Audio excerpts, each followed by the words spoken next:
Dear students, आज मैं class 8 प्रथम आवधिक परीक्षा यानी PT1 पीरियोडिक टेस्ट 1 2023-24 के हिंदी प्रश्न पत्र का उत्तर सहित मैं वीडियो डाल रहा हूं। ये पूर्णांक 40 मार्क्स, टाइम 130 मिनट्स। देखिए, खंड का आपके ये अलग अलग खंडों में प्रश्नों का उत्तर है। प्रश्न के साथ साथ जैसे पहला है निम्नलिखित अपठित गद्यांश को पढ़ करके प्रश्नों के उत्तर दीजिए।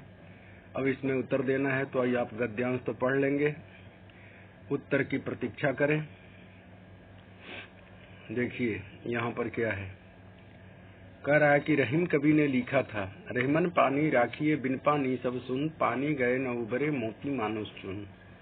ये लास्ट लाइन है फर्स्ट पैसेज का, जिसमें कह रहा है कि लोग पानी रहित व्यक्ति को क्या क्या कहते हैं। जिसके पास पानी नहीं है तो उस व्यक्ति को लोग क्या क्या कहते हैं। तो मेन इसका जो उत्तर होगा मैं बता दूं कि उसको आदमी कहता है कि यह व्यक्ति कायर है। ठीक है, तो ये कायर आंसर होगा। इसके बाद देखिए, कह रहा है कि आदमी कब निर्लज और बेशर्म हो जाता है। आदमी कब निर्लज और बेशर्म हो जाता है, तो जब आंखों का पानी उतर जाने पर। इसका उत्तर क्या होगा, आंखों का पानी उतर जाने पर। अब पैसेज में देखेंगे तो बिल्कुल ये सही मिलेगा। शरीर में पानी का अभाव होने पर क्या होता है। जब शरीर में पानी का अभाव हो जाता है तो क्या होता है, तो नाना प्रकार के रोगों के लोग शिकार हो जाते हैं। जब पानी का अभाव होगा तो भिन्न भिन्न प्रकार के रोग उत्पन्न होने लगते हैं। तो यहाँ पर आप लोग उत्तर जो है यहाँ से लिख लेना, जैसा कि ये पैसेज में दिया हुआ है कि भिन्न भिन्न। देखिए यहाँ पर लिखा है कि वह व्यक्ति नाना प्रकार के रोगों का शिकार हो जाता है। कौन, जिसके शरीर में पानी का अभाव हो जाए तो इस तरह से आप लोग उत्तर उसका लिख सकते हैं क्वेश्चन नंबर 3 का। अब 4th पर चलते हैं। अब देख क्वेश्चन नंबर 4th क्या है। उसमें कह रहा है कि खरा का विलोम शब्द लिखिए। तो खरा का क्या होगा, खोटा होगा। खरा खोटा सुना देंगे। कई बार आप लोग सुने होंगे कि औरतें झगड़ती हैं तो कहते हैं कि सारा खरा खोटा सुना देंगे। तो इस तरह से हो गया। ये गद्यांश का उचित शीर्षक देना है। अब इसमें से शीर्षक सारे तो अच्छे ही हैं, लेकिन सबसे बेस्ट कौन सा है, तो पानी का महत्व। तो इस तरह से ये 5 में 5 आप मार्क्स ला सकते हैं। अब क्वेश्चन नंबर 2 देखिए, गद्यांश को पढ़ करके प्रश्नों का उत्तर देना है। रेशम जैसी हंसती खिलती नभ से आई ये किरण, फूल फूल को मीठी मीठी खुशियां लाई ये किरण। तो ये पोएम है। पोएम में से भी ऐसे ही एक एक नंबर के 5 प्रश्न पूछे जाते हैं। तो आप देखिए यहाँ पर नीचे। अब प्रश्न कह रहा कि कवि ने किरण के लिए किन किन विशेषणों का प्रयोग किया है। तो ये सारे विशेषणों का इसमें प्रयोग किया है, इसलिए यहाँ पर हो जाएगा उपयुक्त सभी। किरण फूलों के लिए क्या खुशियां लेकर के आई। किरण फूलों के लिए क्या खुशियां लेकर के आई, तो मीठी मीठी खुशियां लेकर के आई। ठीक है, यहाँ उत्तर क्या लिखेंगे, मीठी मीठी खुशियां। अब ओस की बूंदों ने पत्तों पर क्या किया। ओस की बूंदों ने पत्तों पर क्या किया, उन पर एक दिया सा जला दिया। क्या किया, एक दिया सा जला दिया।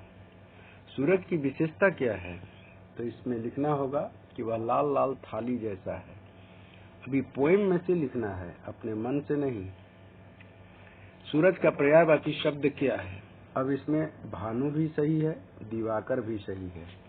हिरण्यगर्भ नहीं है, क्योंकि हिरण्यगर्भाय ये विष्णु को कहते हैं, इसलिए ये उत्तर नहीं होगा। तो प्रयुक्त सभी करेंगे तो ये हिरण्यगर्भ भी आ जाएगा, जबकि ये विष्णु का है, इसलिए ये गलत हो जाएगा। उस दोनों में से किसी को करेंगे सही होगा। प्रश्न 3, कवि ने इस संसार को भिखमंगा क्यों कहा है। अब ये सारे प्रश्न जितने भी दिए गए हैं बच्चों, आप ढंग से उसको जरूर देखिए, क्योंकि ये आने वाले हैं। इसमें से जरूर प्रश्न रहेंगे, इसलिए इसको अच्छे ढंग से देख लेना है। निम्नलिखित प्रश्न के उत्तर एक वाक्य में दीजिए। अब एक वाक्य में देना है। अब ये सारे देख लीजिएगा। भाषा की बात, जैसे मुद्रा शब्द के दो अलग अलग अर्थ लिखिए। तो मुद्रा तो जानते ही हैं, पैसे रकम को कहते हैं, लेकिन यहाँ पर अलग अलग अर्थ बताना है। मुद्रा मतलब मुख भी होता है। विद्यालय स्वच्छ नगर आ रहा है। विद्यालय स्वच्छ नजर आ रहा है। इस वाक्य में विशेषण शब्द बताइए। इसमें क्या हो जाएगा? स्वच्छ हो जाएगा, विशेषण है। इस तरह से श्याम ने अब तक बचपना नहीं गया। वाक्य में बचपना शब्द में संज्ञा का कौन सा भेद है? भाववाचक संज्ञा है, बचपन से बचपना हो जाएगा। ये भाववाचक संज्ञा हो जाएगा। स्वाधीनता शब्द में मूल शब्द और प्रत्यय अलग अलग कीजिए। अब स्वाधीनता में क्या है? मूल शब्द में प्रत्यय अलग अलग कीजिए। तो मूल शब्द क्या है? स्वाधीन। इसमें प्रत्यय कर दिए तो स्वाधीन जोड़ता करेंगे तो स्वाधीनता हो गया। तो इस तरह से ये हो जाएगा। बगीचे में दो मोर नाच रहे हैं। इस वाक्य में कौन सा विशेषण है? अब दो मोर, तो दो संख्या हो गया, तो संख्यावाचक विशेषण हो गया। यहाँ पर दो जो है संख्या है, तो संख्यावाचक विशेषण हो गया। निम्नलिखित में से किसी एक विषय पर अनुच्छेद लिखिए। अब विद्यार्थी जीवन, अनुशासन का महत्व, इन दोनों में से जो आपको अच्छा लगे अच्छे ढंग से लिख सकते हैं। देखिए, निबंध में क्या करते हैं? सबसे पहले मैं ये बता दूं कि सबसे पहले उसके बारे में लिखते हैं कि वह चीज है क्या, विद्यार्थी किसे कहते हैं, चाहे अनुशासन किसे कहते हैं, सबसे पहले ये लिखते हैं।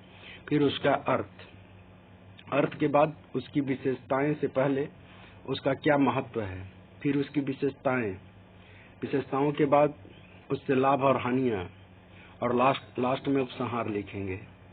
तो इस तरह से, और ये पत्र तो आप लोग कई बार इस तरह से लिखते रहते हैं, तो आप लोग आराम से इसको कर सकते हैं। तो इस तरह से आप प्रश्न का उत्तर आराम से दे सकते हैं, कोई बड़ी बात नहीं है। तो बच्चों, ये हिंदी में भी आप अच्छे मार्क्स ला सकते हैं 8th के। तो ये प्रथम आवधिक परीक्षा का है। ये इसी तरह से आपके प्रश्न पत्र आते हैं। ये 23-24 का है प्रश्न पत्र। मुझे उम्मीद है कि आप लोग साफ सुथरा अक्षरों में लिखेंगे, और जितने नंबर का है उसके अनुसार आप लिखेंगे तो बहुत ज़्यादा अच्छा नंबर ला सकते हैं। तो इसलिए इसमें कोई कंजूसी नहीं, अच्छे ढंग से आपको करना है। मैं पूरा गद्यांश नहीं पढ़ा ताकि आप लोग खुद पढ़ सकें, हमें इसको ज़्यादा करने की ज़रूरत न पड़े। ठीक है, चलिए फिर हम पहुंच गए उसी गद्यांश के पास। तो ये हमारा पूरा हो रहा है। इसके बाद फिर हम नेक्स्ट पेपर साइंस का भी चाहे और का भी हम भेजते रहेंगे। धन्यवाद।